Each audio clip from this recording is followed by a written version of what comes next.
So, an effort to make schools more inclusive or an ill-advised decision that could result in top students finding ways to leave the public school system altogether.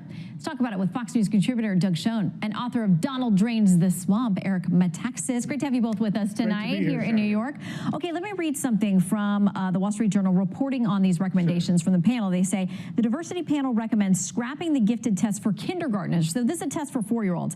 It spurred some families to spend more than $1,000 on tutoring for 4-year-olds in hopes of nabbing a coveted seat. School's chancellor, Richard Carranza, has said the scores often reflect privilege rather than exceptional intellectual ability. So Eric, he says, listen, the families that are well off, they're going to have a better shot at these slots anyway. As soon as you invoke the term privilege and as soon as you call it a diversity panel, I'm out.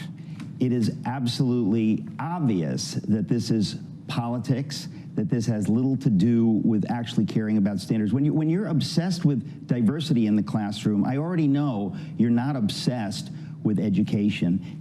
To me, de Blasio is probably, quite literally, the worst mayor in the history of the city. I grew up in this city. I went to the schools in this city. This kind of thinking is going to harm minority people who go to these schools. That's a fact. He would rather sound good than do good.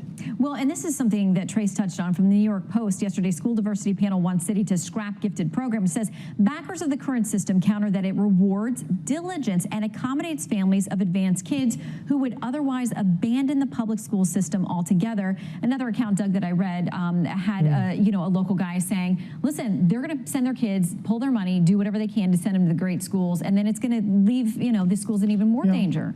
I'm of the view that you can do both. You can have a meritocratic system and promote diversity.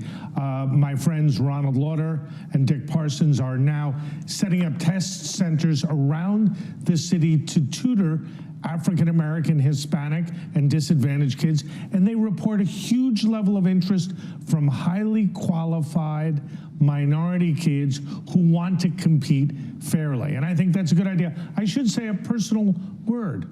I took that test in 1959. I got into Hunter Elementary School.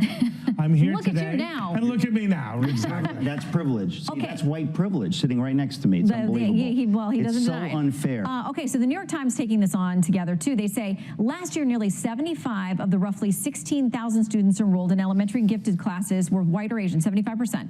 Even though Black and Hispanic students make up nearly 70% of the city's public school population as a whole. Eric, they say there's no way these numbers can be fair.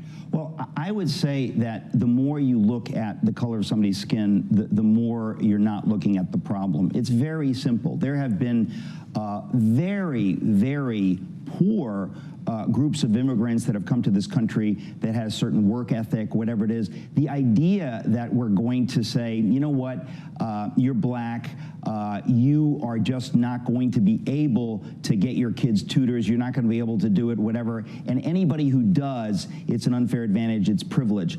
I would call it ingenuity. I would call it, the fact of the matter is these people are going to use their ingenuity, the same ingenuity they used to get their kids tutors so they could get into these programs, to figure out a way to pay for private school, which is what my parents did. They sent me to we were in New York City during the Lindsay and Beam administrations, and those were some very bad times for the city. And to send your kid to a public school at that time was bad news. You'd do anything to keep your kid out of public school. So my parents sent me to a Greek Orthodox parochial school. They found the money, they did what they needed to do. That's what's going to happen, and it's going to harm those who are left in the public school system. Okay, really quick, Doug, because we're out of time, but I want to say this is what they're talking about recommending getting rid of: applications based on good grades, test scores, auditions, punctuality, and attendance. I mean, a lot of people would say that's the kind of stuff you should look at. It is the kind of stuff, but you can also promote diversity.